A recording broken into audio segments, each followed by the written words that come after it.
उत्तर मिला है ना? जी, उत्तर जो मिला है मैं उससे पूर्णतः संतुष्ट नहीं हूँ, पूरा पूछ क्योंकि लीजिए। उसमें ऐसा लिखा है कि भवन जर्जर स्थिति में नहीं है, बस उसकी मरम्मत की आवश्यकता है। लेकिन मैं चाहती हूँ एक बार मंत्री महोदय एक बार पुनः अवलोकन कराएं, क्योंकि मैं खुद जा कर के देखी हूँ, भवन जर्जर स्थिति में है। वहाँ पे एक छोटे से कमरे में स्वास्थ्य व्यवस्था का संचालन हो रहा है, MBBS चिकित्सक नहीं है।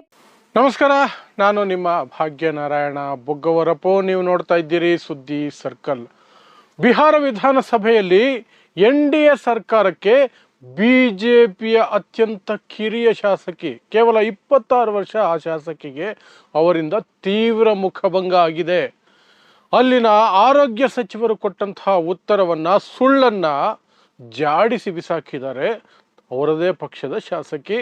ಆ ಮೂಲಕ NDA ಸರ್ಕಾರ ಒಂದು ರೀತಿ ತಲೆ ತಗ್ಗಿಸಬೇಕಾದಂತಹ ಪರಿಸ್ಥಿತಿ ನಿರ್ಮಾಣ ಆಯಿತು. ಹಾಗಾದರೆ ಯಾರು ಆ ಕಿರಿಯ ಶಾಸಕಿ, ಆಕೆಯ ಹಿನ್ನೆಲೆ ಏನು, ಆ ಪುಣ್ಯಾತ್ಮ ಯಾರು, ಆ ಮಂತ್ರಿ, ಸುಳ್ಳು ವರದಿಯನ್ನು ಕೊಟ್ಟಂತಹ ಮಂತ್ರಿ, ಆರೋಗ್ಯ ಸಚಿವ, ಬಿಹಾರದ ಆರೋಗ್ಯ ಸಚಿವ, ಅದನ್ನು ವಿವರಿಸುವಂತಹ ಪ್ರಯತ್ನವನ್ನು ಮಾಡ್ತೀನಿ.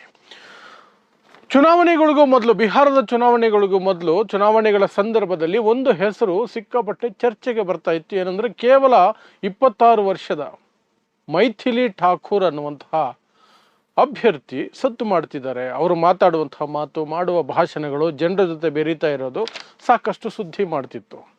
ಎಂಜಲು ಮಾಧ್ಯಮಗಳಲ್ಲಿ ಅದನ್ನು ಸ್ವಲ್ಪ ವಿಜೃಂಭಣೆಯಿಂದ ತೋರಿಸ್ತಿದ್ದರಿಂದ ನಾವು ಅಂದ್ಕೊಂಡಿದ್ದು BJP ಅಭ್ಯರ್ಥಿ ಅನ್ನೋ ಕಾರಣಕ್ಕಾಗಿ ಆಕೆಯನ್ನು ಓವರಾಗಿ ಬಿಲ್ಡಪ್ ಕೊಡ್ತಿದ್ದಾರೆ. ಯಾಕೆಂದರೆ ಆಕೆಯ ವಿರುದ್ಧ RJDಯ ಅತ್ಯಂತ ಅನುಭವಿ ಅಭ್ಯರ್ಥಿ ಇದ್ದರು. ಯಾರು? ವಿನೋದ್ ಮಿಶ್ರಾ ಅನ್ನುವಂತಹ ವ್ಯಕ್ತಿ, ಸತತವಾಗಿ ಗೆದ್ದುಕೊಂಡು ಬರ್ತಿದ್ದಂತಹ ವ್ಯಕ್ತಿ. ಆ ಕ್ಷೇತ್ರ ಅಲಿನಗರ್ ಅನ್ನುವಂಥ ಕ್ಷೇತ್ರ. ಸೊ ಇರಬೇಕಾದ್ರೆ ಹಾಗೆ ನಾನು ಅನ್ಕೊಂಡೆ. ಬಟ್ ನಿನ್ನೆ ಆಕೆ ಸದನದಲ್ಲಿ ಮಾಡಿದಂತಹ ಒಂದು ಭಾಷಣ ಇತ್ತಲ್ಲ, ಮೊದಲ ಬಾರಿಗೆ ಪ್ರಶ್ನೆಗೆ ತನ್ನದೇ ಸರ್ಕಾರವನ್ನು ಪ್ರಶ್ನೆ ಕೇಳಿ, ಆ ಪ್ರಶ್ನೆಗೆ ಮಂತ್ರಿಗಳು ಕೊಟ್ಟಂತಹ ಉತ್ತರ ಸಮರ್ಪಕ ಇಲ್ಲ, ನನಗೆ ತೃಪ್ತಿ ತಂದಿಲ್ಲ, ಇದು ಹಾಗಲ್ಲ, ಹೀಗೆ ನಾನೇ ನೋಡ್ಕೊಂಡು ಬಂದಿದೆ ಅಂತ ಹೇಳಿದ್ರು. ಏನಾಯಿತು?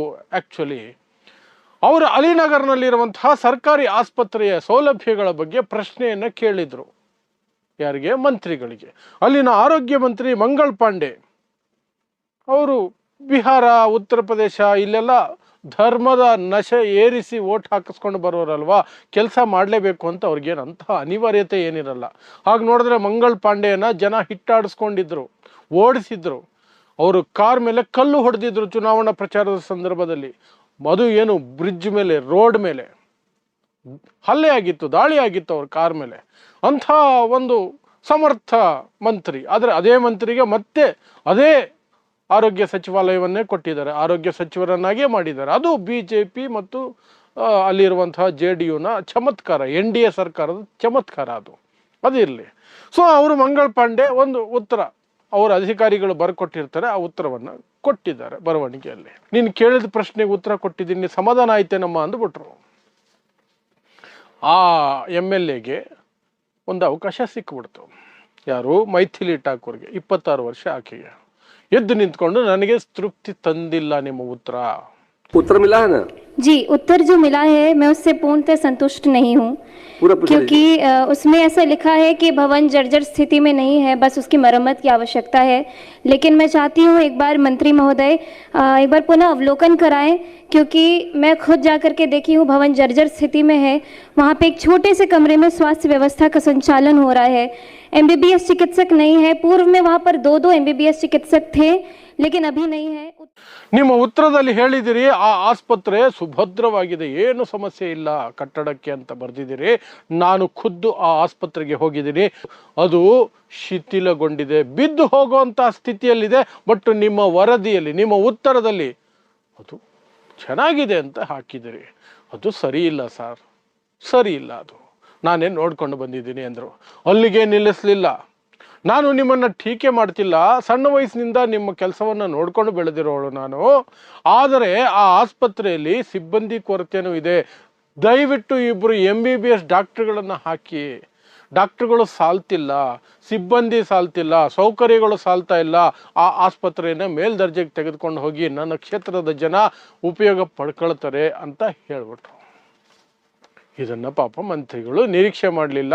ಬೆಬ್ಬೆ ಬೆಬ್ಬೆ ಬೆಬ್ಬೆ ನಂಗೆ ಆಗೋಯ್ತು. ಮುಖ ಎಲ್ಲಿಟ್ಕೋಬೇಕು ಅಂತ ಅರ್ಥ ಆಗಲಿಲ್ಲ. ಯಾಕಂದರೆ ಕಿರಿಯ ಶಾಸಕಿ, ಮಹಿಳಾ ಶಾಸಕಿ ಅಲ್ವಾ, ಬಿಲ್ಡಪ್ ಕೊಡೋದು ಕೇಳಿದ್ರು, ನಿನಗೆ ಉತ್ತರ ಸಮಾಧಾನ ಆಯ್ತೇನಮ್ಮ ಅಂತ. ಆ ಮಹಿಳೆ, ಆ ಶಾಸಕಿ ಹೊಸದಾಗಿ ಬಂದಿರೋದು, ಜೋಶಲ್ಲಿದ್ದರು, ಹೊಡೆದು ಬಿಸಾಕಿದ್ರು. ಹಾಗಾದರೆ ಆಕೆ ಹಿನ್ನೆಲೆ ಏನು? ಇಷ್ಟೆಲ್ಲ ಮಾತಾಡಿ ಈಗ ಸದ್ದು ಮಾಡ್ತಾ ಇದ್ದಾರಲ್ಲ, ಆಕೆ ಹಿನ್ನೆಲೆ ಏನು ಅಂತಂದರೆ, ಆಕೆ ಸಣ್ಣ ವಯಸ್ಸಿಗೆ 6ನೇ ವಯಸ್ಸಿಗೆ ಗಾಯನವನ್ನು ಕಲಿತು ಕ್ಲಾಸಿಕಲ್ ಸಿಂಗಿಂಗ್ನಲ್ಲಿ ಒಂದಷ್ಟು ಕಚೇರಿಗಳನ್ನು ಮಾಡ್ತಿದ್ರು. ಈ ರಿಯಾಲಿಟಿ ಶೋಗಳು ಬರ್ತಾವಲ್ಲ, ಸಿಂಗಿಂಗ್ ರಿಯಾಲಿಟಿ ಶೋಗಳು, ಆ ಝಿಯಲ್ಲಿ ಸರೆಗಮಪ ಏನೇನು ಬರ್ತಾವಲ್ಲ, ಅವುಗಳೆಲ್ಲ ಪ್ರಶಸ್ತಿ ಗೆದ್ದಂತಹ, ಪಾರ್ಟಿಸಿಪೇಟ್ ಮಾಡಿರುವಂತಹ ಒಂದು ಪ್ರತಿಭೆ ಇರುವಂತಹ ಒಂದು ಹುಡುಗಿ ಅಂತಲೇ ಹೇಳಬೇಕು. 26 ವರ್ಷ ಯುವತಿ. ಅಂತಹ ಸ್ಟೇಜ್ ಫಿಯರ್ ಇಲ್ಲದಂತಹ, ಮೊದಲಿನಿಂದಲೇ ಎಲ್ಲವನ್ನು ನೋಡ್ಕೊಂಡು ಬಂದಿರುವಂತಹ, ಸಣ್ಣ ವಯಸ್ಸಿನಿಂದಲೇ ಜನರ ಜೊತೆ ಬೆರ್ತಿರುವಂತಹ ಅನುಭವ ಇರುವಂತಹ ಒಂದು ಯುವತಿ. ಆಕೆಯ ಆ ಟ್ಯಾಲೆಂಟನ್ನು ನೋಡಿನೇ ಜನ ಗುರುತಿಸ್ತಾರೆ ಆಕೆಯನ್ನಂತ ಹೇಳಿ ಆಕೆಗೆ ಟಿಕೆಟ್ ಕೊಟ್ಟಿದ್ರು ಅಲಿನಗರ್ನಲ್ಲಿ. ಅಲ್ಲಿ RJDಯ ಬಹಳ ಅನುಭವಿ ವಿನೋದ್ ಮಿಶ್ರಾ ಅನ್ನುವಂಥ ಅಭ್ಯರ್ಥಿಯ ವಿರುದ್ಧ ಈಕೆ 11,000 ಮತಗಳ ಅಂತರದಿಂದ ಗೆಲುವನ್ನು ಸಾಧಿಸ್ಕೊಂಡಿದ್ರು. 11,000 ಮತಗಳ ಅಂತರ, ಅಷ್ಟು ದೊಡ್ಡ ಅಂತರದಿಂದ ಗೆಲುವನ್ನು ಸಾಧಿಸ್ಕೊಂಡಿದ್ರು. ಆ ಎಲ್ಲವನ್ನು ಮೀರಿ ಸದನಕ್ಕೆ ಬಂದ ತಕ್ಷಣವೇ ಅವರಿಗೆ ಆ ಜೋಶ ಹಾಗೇ ಇದೆ. ತನ್ನದೇ ಸರ್ಕಾರ, ತನ್ನದೇ ಸರ್ಕಾರದ ಸಚಿವರು ಅನ್ನೋದು ಮೈಂಡಲ್ಲಿ ಇತ್ತೋ ಇಲ್ವೋ ಗೊತ್ತಿಲ್ಲ, ಅಥವಾ ಯಾರಾದ್ರೇನು ನಾನು ಪ್ರಶ್ನೆ ಮಾಡೇ ಮಾಡ್ತೀನಿ, ಸುಳ್ಳು ಮಾಹಿತಿ ಕೊಟ್ಟಿದ್ದಾರೆ, ಆಸ್ಪತ್ರೆಯ ಕಟ್ಟಡ ಶಿಥಿಲಗೊಂಡಿದೆ, ಅದರಲ್ಲಿ ಚೆನ್ನಾಗಿದೆ ಅಂತ ವರದಿ ಕೊಟ್ಟಿದ್ದಾರೆ, ಸರಿಯಲ್ಲ ಅನ್ನೋದನ್ನ ನೇರವಾಗಿ ಹೇಳಿದ್ರು. ಸಿಬ್ಬಂದಿ ಕೊರತೆ ಬಗ್ಗೆ ಎಲ್ಲ ಹೇಳಿದ್ರು. ಇಷ್ಟಕ್ಕೆ ನಿಂತಿದ್ರು ಸಹ ಈ ಆಡಳಿತ ಪಕ್ಷಕ್ಕೆ, BJP, RJD, ಚಿರಾಗ್ ಪಾಸ್ವಾನ್ ಪಕ್ಷ, LJP ಅವರು ಸಮಾಧಾನವಾಗಿದ್ದಿರೋರೇನೋ. ಆದರೆ ಆಕೆ ಆ ಮಾತುಗಳಿಗೆ ವಿಪಕ್ಷದವರು RJD ಮತ್ತು ಕಾಂಗ್ರೆಸ್ನವರು ಜೋರಾಗಿ ಟೇಬಲ್ ತಟ್ಬಿಟ್ರು. ಜೋರಾಗಿ ಟೇಬಲ್ ತಟ್ಟಿ ವಾಹ್ ವಾಹ್ ವಾಹ್ ಅಂದ್ಬಿಟ್ರು. ಸರಿಯಾಗಿ ಮಾತಾಡಿದ್ದೀರಿ ನೀವು ಅಂತ ಆ ಕಿರಿಯ ಶಾಸಕಿಗೆ ಒಂದಷ್ಟು ಪ್ರಶಂಸೆಯನ್ನು ಬಂತಲ್ಲ. BJPಯ ಮಂತ್ರಿ ಮಂಗಳ್ ಪಾಂಡೆ ಮುಖ ನೋಡೋಕ್ಕಾಗಲಿಲ್ಲ. ಬಹಳ ಸಿಟ್ಟು ಮಾಡ್ಕೊಂಡಿರ್ತಾರೆ. ಕ್ಯಾಬಿನ್ ಕರೆದು ಬುದ್ಧಿ ಹೇಳಿರ್ತಾರೆ, ಅಥವಾ ಪಕ್ಷಕ್ಕೆ ದೂರು ಕೊಟ್ಟಿರ್ತಾರೆ.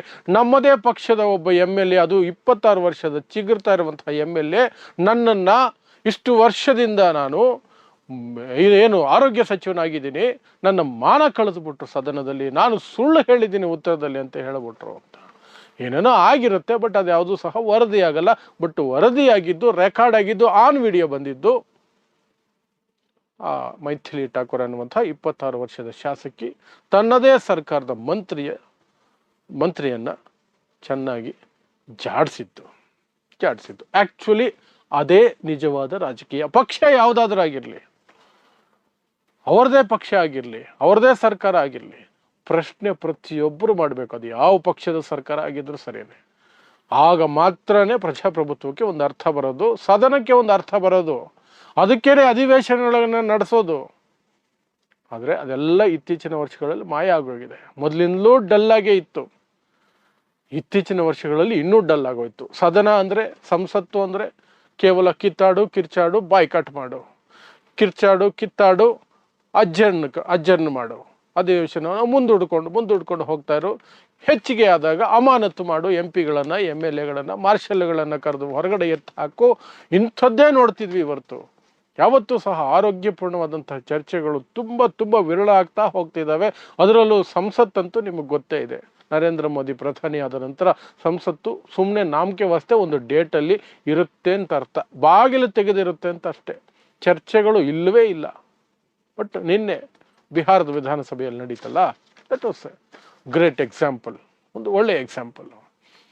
ಅಲ್ಲಿಗೆ 2 ವಿಚಾರ ಆಯಿತು. ಒಂದು, ತನ್ನದೇ ಸರ್ಕಾರ ಆದರೂ ಸಹ ಆಕೆ ಮಾಡಿದಂತಹ ಒಂದು ಟೀಕೆ ಅಥವಾ ಉತ್ತರ ತೃಪ್ತಿದಾಯಕ ಅಲ್ಲ ಅನ್ನೋದನ್ನು ಸ್ಪಷ್ಟವಾಗಿ ವ್ಯಕ್ತಪಡಿಸಿದ್ದು, ಮತ್ತು ಆ ಕ್ಷೇತ್ರದ ಸಮಸ್ಯೆಯನ್ನು ಸರ್ಕಾರದ ಗಮನಕ್ಕೆ ದೇಶದ ಮಟ್ಟದಲ್ಲಿ ತಂದಿದ್ದು. ಆ ವಿಡಿಯೋ, ಈಗ ಆಕೆ ಮಾತಾಡಿರುವಂಥ ವಿಡಿಯೋ ವೈರಲ್ ಆಗ್ತಿದೆಯಲ್ಲ, ಆ ಮೂಲಕ ಆ ಕ್ಷೇತ್ರದ ಜನರ ಸಮಸ್ಯೆ ಇಡೀ ದೇಶಕ್ಕೆ ಗೊತ್ತಾಗಿದೆ. ಈಗ ಆ ಸರ್ಕಾರ ಅಟ್ಲೀಸ್ಟ್ ಏನಾದರೂ ಮಾಡಲೇಬೇಕಾದಂತಹ ಅನಿವಾರ್ಯತೆಗೆ ಹೋಗುತ್ತೆ. ಹಾಗಾದರೂ ಆ ಕ್ಷೇತ್ರದ ಜನಕ್ಕೆ, ಅಲಿನಗರ್ ಕ್ಷೇತ್ರದ ಜನಕ್ಕೆ ಒಂದಷ್ಟು ಅನುಕೂಲ ಆದರೆ ಆಕೆ ಮಾತಾಡಿದ್ದಕ್ಕೂ ಸಾರ್ಥಕ ಅಂತ ನನ್ನ ಭಾವನೆ. ನೋಡೋಣ, ಆಕೆ ಮುಂದೆ ಇದೇ ರೀತಿ ಮಾತಾಡ್ತಾರ ಅಥವಾ ಈಗಲೇ ಕಟ್ಟಿ ಹಾಕ್ತಾರ, ಬುದ್ಧಿ ಹೇಳ್ತಾರ, ಏನು ಮಾಡ್ತಾರ ಗೊತ್ತಿಲ್ಲ. ಒಟ್ಟಿನಲ್ಲಿ she is done a wonderful job. ಅಷ್ಟೇ, ಇನ್ನೇನಿಲ್ಲ. ಸೊ ಇಂಥದ್ದೇ ವಿಶೇಷ ಸುದ್ದಿಗಳಿಗಾಗಿ ನೋಡ್ತಾ ಇರಿ ಸುದ್ದಿ ಸರ್ಕಲ್. ನಾನು ನಿಮ್ಮ ಭಾಗ್ಯನಾರಾಯಣ ಬೊಗ್ಗವರಪೋ.